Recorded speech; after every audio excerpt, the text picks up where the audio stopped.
Hi everyone, we wanted to get on here and just do a video of our after the Long Trail shakedown hike we did. It's been a minute, it's been a few days. We're here and we're gonna go over that. It's a 3-day hike, 2 nights. I planned it. I had picked a section of the Long Trail that was, on the map it looked really easy. I mean, there wasn't a lot of elevation profile. It was really hard, but we did really great as a team. We worked together and got through that. We just want to go over a couple things we learned. So the first thing I learned, like on the first day, was that everything takes at least an hour longer. Every single step of the whole operation, because we don't have any systems, so setting up camp took longer. We had to find a spot. It took us a minute, and it had been raining so much this year that it looked like a couple nice flat spots with leaves, but it was drenched. It was like an inch of water, so we couldn't set up there. It was a challenge the first night finding a tent site. Although I think we did really well, because we set up in the dark. We did very, very well. And we didn't practice that. And we found a space that had a nice little area so we could cook our dinner and be comfortable. But even that, cooking takes an hour longer than you think it will. Even when you're keeping it as simple as you can, you're just boiling water. It still takes longer than you think it will. Yeah. The fact that it took longer wasn't a negative. You just have to be aware that as you're setting up your systems as a beginner, it takes longer than you know it should, because you're still learning and you're still creating your systems in, chasing things, trying to find things in your pack because you can't remember where they are, or where you put it under the vestibule, or what you did with this, and how are you going to handle this at your camp? All of those things you have to stop and think about, and once you become more of a seasoned backpacker, you won't think about those things. They'll just be automatic. But for me, at least, on that trip, I knew what I needed to be doing. I've seen people do it a million times, but it still took a thought and definitely took longer than it should have taken. As the navigator, the huge thing I learned was, you can look at the map and the elevation profiles and stuff. That doesn't mean anything. It doesn't show you what the trail is going to be like. Day 2, elevation-wise, we didn't do a lot of huge ups and downs or anything. We were up on ridges, but the whole day was every 2 steps we were stepping over roots, stepping over down trees. We'd make these sharp turns up over these little rock scrambles and come right back down onto the ridge line. It was nothing you could see on a map. So you have to be prepared to know that that trail could be a hard trail, even though it may look really easy. In day 3 was easier. We had a 1,000-foot climb right out of the shelter. But it wasn't the twisty, turny roots, rocks. It was a nice New England trail. The last mile, we were on an old logging road, maybe a snowmobile trail, like the last mile and a half. Yep. But it was just a lot milder, and that was a really good thing. But in all, we ended up hiking like 28 miles. 28, 29 miles. I knew it was way over the 20. It was supposed to be a 20-mile hike. So, and I have a nice Garmin. I have the Garmin InReach Mini. I mean, everything tracked well over 20 miles. So those mileage in them books, I don't know. Something's off. That's all I got to say. And plan for that. Well, and that brings us to another thing that I think we all learned, and something that we've always said, Scott and I have always said since we started talking about doing the trail, was that we'll hike until we're tired. We'll stop and we'll set up camp. We have no mindset to hike from shelter to shelter. We have, we want to hike until we're tired and then stop. And the way this particular section of the Long Trail that we picked, we didn't have that opportunity because there was private property between the shelters. So we couldn't stop when we were tired, because there were certainly places we would have stopped sooner. Yeah. And we only had like a 3-day limit. We only had 3 days. We had to be out in 3 days. So because we had the time constraint, whereas on the trail we won't have that. We had the time constraint on this one. We had to push ourselves. Well, we also had required miles because we had to go shelter to shelter. We didn't have an option to stop anywhere else. Which is why we ended up night hiking, which was fine. I think night hiking is kind of fun because you kind of get focused on the trail a little more. You're definitely paying attention to detail because you're making sure you're putting your foot in the right spot. I should reiterate that. I think night hiking is fun. These guys, not so much. I don't have a problem with night hiking. You guys have all seen my night hiking videos. But when you're out on that Long Trail and you put the headlamps on, that trail disappeared at night and you didn't want to get off it. So yeah, I was a little nervous when it got dark. I was more nervous just because I don't have I don't have one of the newer headlamps yet. I have an older headlamp that doesn't like to stay charged as long, and my biggest fear is it's a rechargeable one, so it didn't have the batteries. So it's not like I could just take it out batteries and put it in. Even with the headlamp, I don't have great night vision. In general, my night vision stinks. I know I've posted and said that I don't like to hike at night. I don't mind it with the group. I do not like it by myself at all. It's not my favorite thing. But our food pack out was amazing. Jen did phenomenal with that. I mean, we didn't, you know, we weren't hungry at all. We did not bring excess. I mean, it was perfect. Like, we had the right amount of food, so that was really nice. Except I need to bring some hot cocoa or maybe some chicken broth packets or something, because we wanted to have something hot at night to drink and not have caffeine in it, so we could actually go to sleep. And all I had was the mint coffee creamer, which actually was really, really, really good. It was and, good. Really I mean, good. I suppose it's easy enough just to carry some of that, but I could drink that all the time. That could It's replace not pretty coffee. to look at. no, you don't want Don't to look at it during the day, It was because we did really use it in the yummy. morning one day. It's just a coconut creamer with mint chocolate flavoring, and it was delicious. Yes, but it's not And- pretty looking. And you No. you can see in the video on day 3, we were tired. Yeah. And I was actually really nervous, because when we got into the shelter on night 2, like, I'm not a shelter person. I don't plan to do a lot of shelters personally. But when we were coming into that shelter at 9 o'clock at night and we were hammered, like, just beat. And I'm like, I hope no one's in that shelter. And we were really blessed. There was no one in the shelter. So we were able to roll right into that shelter and just lay out our bed pads and go to bed and grab a bite to eat. We grabbed a bite to eat real quick, but... And We then planned on just going right straight to bed. Yeah, it was a really nice shelter. It had raised bunks so you could actually sit on something, Yeah. and a table in the middle so you could sit on something and cook. So we're like, oh, I guess we can cook. If I don't have to move, it'll be all right. Yes, I didn't have to set up a tent. I don't have to walk Yeah. anymore. My feet were just floating above the ground. I was like, ah.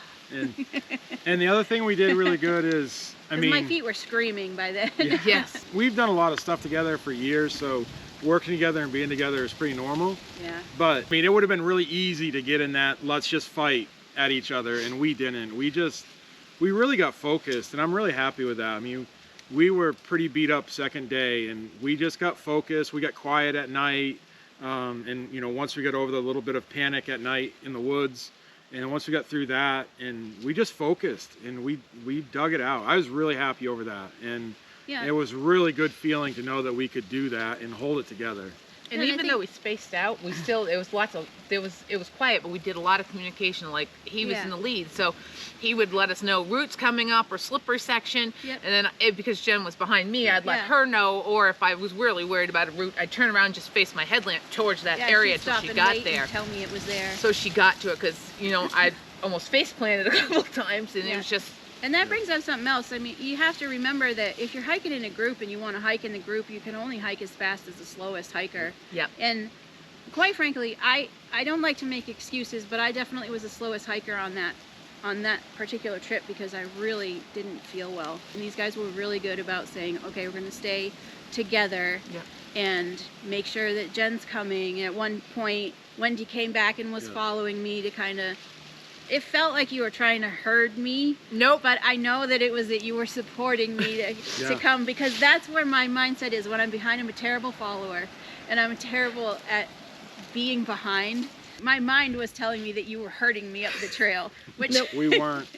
We were. which I know wasn't what you were doing. Nope. And you Yep. guys, when you were ahead and you're like, oh, we're staying together, we're staying together. I mean, it was awesome. You did a really great job. It would be so easy to say, see you later, we'll see you at the shelter, and Yeah. that never crossed our mind. No. Like, we were a team, and we were doing that as a team. And it won't be that way for No. every trip either.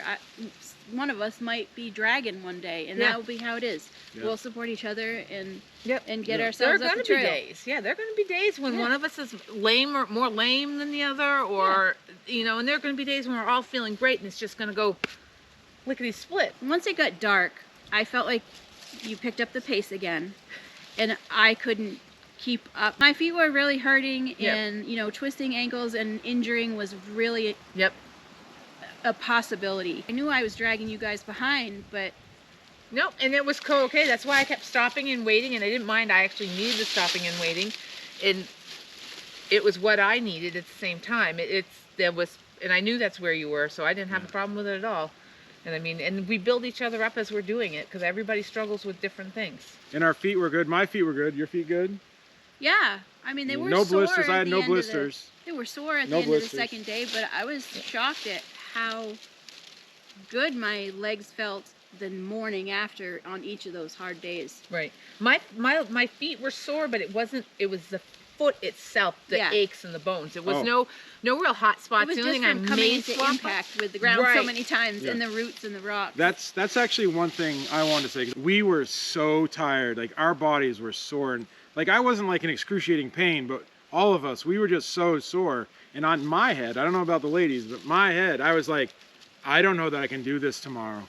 Like even the first day, I was sore, and I was like, I got to do 7.5 miles tomorrow. I don't know that I can do that. We slept, we rested, we ate, and we did it. And the second night, I mean, we were really sore. And I mean, I was thinking, escape plans, like having people come over and get us. There was an escape route there.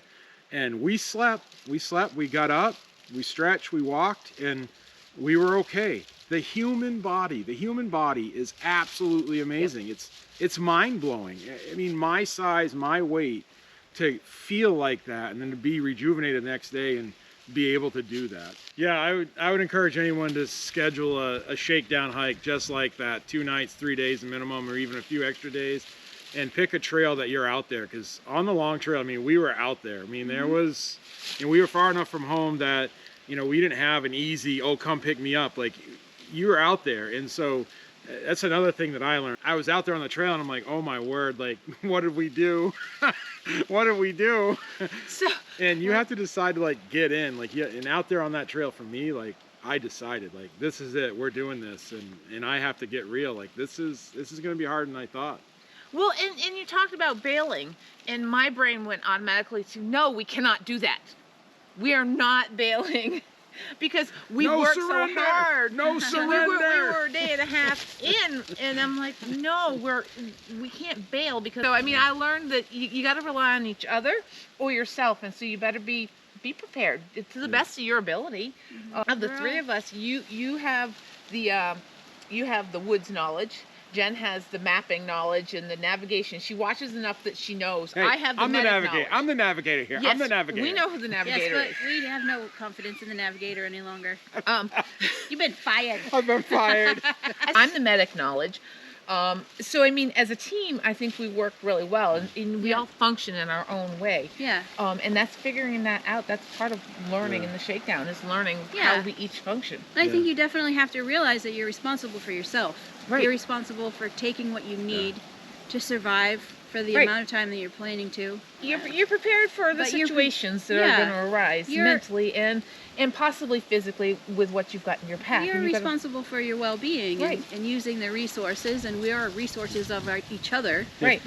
which is kind of convenient and nice, but we still have to make sure that we are physically fit enough to do it. We have to make sure that we have all the things in our pack that Right. we need to survive. And I think, we like, do have to be aware that if we do have to bail out, if there is a trail that can get us off in an emergency or something like that, that it is okay to take that. Yeah. It's just that we were never really in that position. Right, we weren't in that position. We were more mentally in that position because we were physically exhausted and tired. It's not like we were physically injured. That's why the you never difference. get off the trail on a bad day. Right, right. So they say. Yeah. Don't get off the trail on a bad day.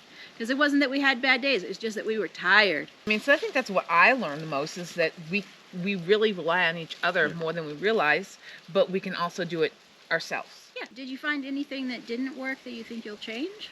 Well, like I said, I know I'm definitely changing my headlamp. I know, because I haven't bought my charger yet. I know I'm getting a new charger. I'm trying to decide if I'm going to take my Fitbit or not. I just like knowing what time it is, and I hate pulling my phone out, so I probably will still take my Fitbit. I love my Garmin. I'm going to run it. I'm going to charge it. I love it. Well, I was going to say, when she said charger, that was one thing that I definitely needed to do differently. The second night, my phone had enough charge in it, so I didn't feel like it needed to be. I think it was at 70% something, enough. And I left it on the platform warm. next to me, Yeah. and I yes. think that the cold must have drained it, because when I got up it was 0. Yes. And That was the other thing I was and going to I look should have into. had that in my quilt with me or in one of my pockets or something, and I just didn't think about it. Yeah, I remembered to put my phone in the water filter in my bag. Yeah. I think the water filter ended up at my feet. Don't ask me how. And the phone was tucked up under my pillow, in the top half, to help it. But I want to look into, I don't know if they make it like an insulated bag so that you don't have to actually necessarily roll on your phone in the middle of the night. Something that'll keep it warmer so it won't be subject to the cold to zap it so fast. Yeah, I got down in the 30s a couple nights. Both nights it Although- was in the 30s, high 30s, but none of us were cold. No, Yeah. All of our gear worked flawlessly. Yep. We were Yes. all nice and warm. I didn't Yeah. wear my puffy. True. I didn't Not wear sleeping. my puffy. It was not sleeping. I have worn my puffy to sleep on accident one night, but I didn't wear it that night. I don't even think I wore my fleece. I think I just wore this. Yeah. And we had the right layers. Yeah, that we was one we thing. weren't cold. The first night, it was cold, and I went to bed with more clothes on. I had like my puffy and my fleece and my smart wool sleep clothes and my puffy socks, and I was cold. And I noticed certain sections were cold. And I finally just took off all the extra layers and covered up and snuggled like I would at home, and I got nice and toasty warm. I think I just had too many layers on, and I wasn't getting the insulation from the sleeping bag correctly. Yeah. And I'm like a thermonuclear generator. Like, you can ask her, like, first night I fell asleep on top of my air mattress and my He was my in his quilt. hiking clothes, mud I and just everything. fell asleep right on top. I was just done. And I woke up at sometime like 2, 3 in the morning and then shuffled about and got into my quilt and slept the rest of the night. But yeah, that's just me. That'll probably change as I lose weight, but for right now, yeah, no, that's the way I slept. Yeah. I mean, yeah, I wasn't cold at all. No, I did. I mean, like I said, I 'Cause think you're I had cold- this. You're cold-blooded. I am little bit. always cold, but yeah, I do run cold-blooded, and I'm not a little girl, and I just run cold-blooded. It's the way I run.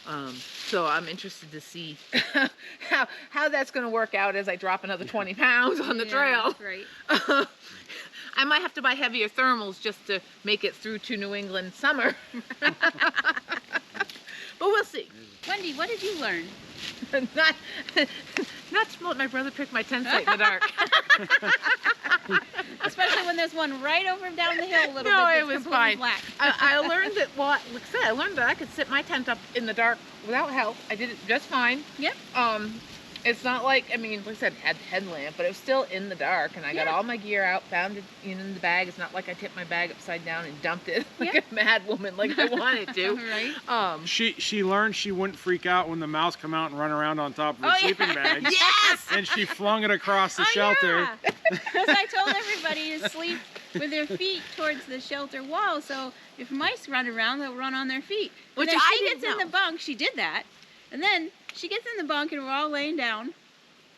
And my sleeping bag covers my head completely. It's like I can cover it right up over my mattress and everything. And it was cold enough that I wanted all the way over. It's like a built-in bivvy setup. It's pretty Yeah.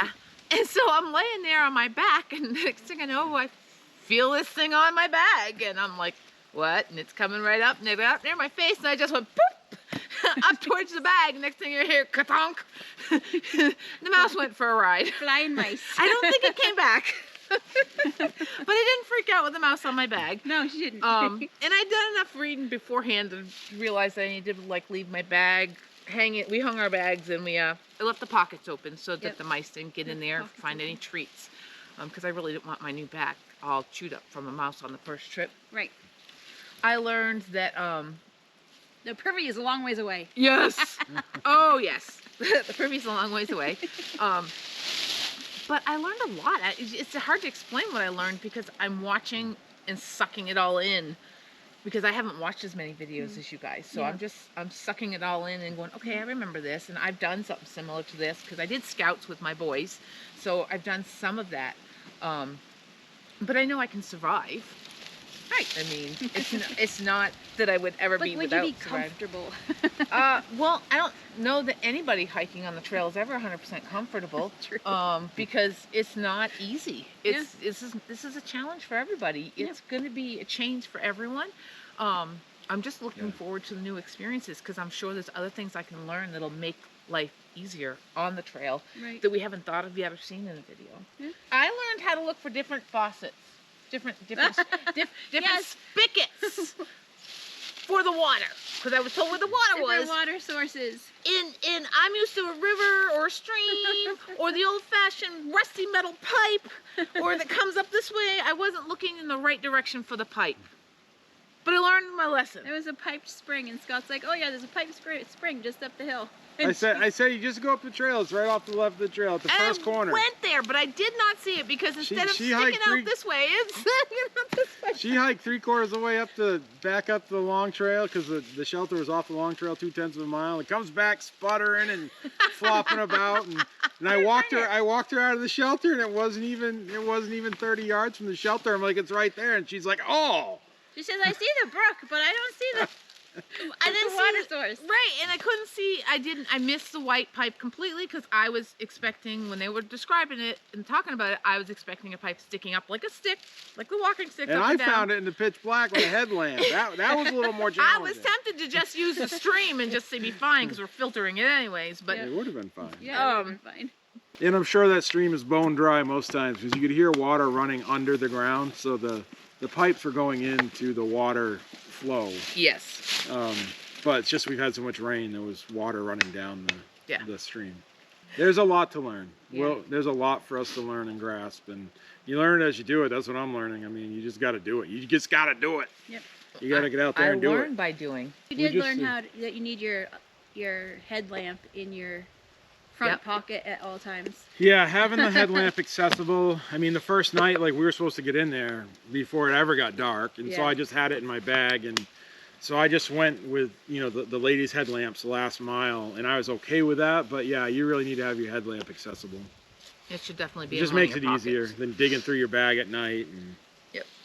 yeah, it works. But Oh, also getting out of camp earlier would have made a difference Yes. on the second 2 days. yeah, it goes back to again. Everything taking an hour longer. Everything taking an hour longer, and we looked at the profile and I was like, we should be able to, because we'd been practicing. You saw the practice videos. I mean, Yep. we've been hiking the 8-9 miles, and it's like, yeah, we'll be a little slower out here, but we were a lot slower. Yeah. And those 7 miles turned into an 8-9 hour journey, and we just didn't plan for that. I didn't expect it personally. I'm not saying I didn't. I didn't expect it with And- the way which you showed me. I didn't and- expect it, but I think it's like I said, we didn't account for. I don't think we also accounted for the exhaustion. Yeah. So getting up and getting moving is important, and taking the breaks. The last day, I mean, we Yeah. set a goal. On the last day, we set a Yeah. goal. We'd hike 2 miles and break. No matter what, we took a break. We hiked 2 miles, packs off, took a break.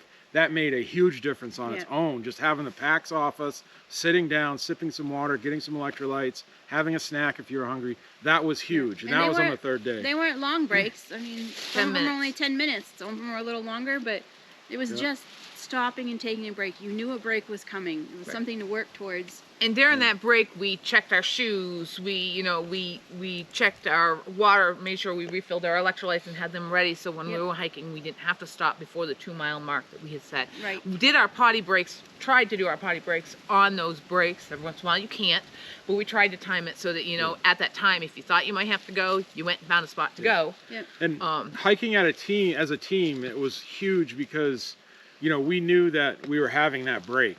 So you would stay more focused and keep stepping Right. until we got to that break, because you knew it was coming. The first 2 days, like, we didn't say, we were going to take a Yeah. break and stuff. And, Wendy would stop, I would stop, Jen would stop. And then it was just All a at different constant times. yo-yo of constantly trying to Yeah. shuffle down the trail. Yeah. So that was Yep. like, yeah. So I'd encourage That you made to a do big that. difference. If you're hiking a team, if you're solo hiking, it's a whole different ball of wax. You're probably going to take a break when you want to take a break. But as a team, as a group, I mean, you really got to plan stopping together, hiking together, and it felt good. The last day felt really Yes. good. Even though we were so tired, the last day felt really good. We doing ran really those breaks. smooth. Yeah, it So, was really nice. And the trail allowed us to kind of stretch our legs a little bit and get did. more into a rhythm we did. than we were able to the first 2 days. And there was still pretty views, and we got to enjoy them, but we could walk and look out at the view, which was kind of nice. We Yes. couldn't do that on the second day at all. No. The Yeah. second day was either hike or look at the view. Yes. Yeah, and the other crazy thing that I didn't talk about was I weighed myself before we left, the Oh, morning yeah. we left. And I weighed myself as soon as I set foot in the house, and I had lost over 6 pounds in 3 days. And it wasn't water. My scale measures my water density, how hydrated I was. I was very hydrated the night we came home. It was no shortage of hydration in my body. I had literally lost 6 pounds in 3 days. That was mind-blowing to me. And I've, ever since, you can probably see the difference, I hope, but it's been a huge change since then. Yep. So with that, I think we'll wrap up. We Yes. thank you guys so much. At this point, Thank we've you. gotten a lot of subscribers, a lot of wonderful comments. I never expected that. Yeah, we didn't really expect any of that, but it's awesome. And we are really so happy for that. And we really are just trying to give back and hope that, this can all motivate you guys. Hopefully you can learn something from what we've learned. We certainly Yes. aren't experts, but we definitely want to share our experience, and we want to remember how we learned what we learned, and the whole experience of getting to be through hikers. When I'm 80 years old, I want to be able to look back on this and see this. I really do. Yeah. I really do. I mean, it's as much for us and our families as it is for you guys, and it's worked out really well, and we really cannot thank you enough. Yes. And I mean Yes. that. I said it 100 times, but thank you.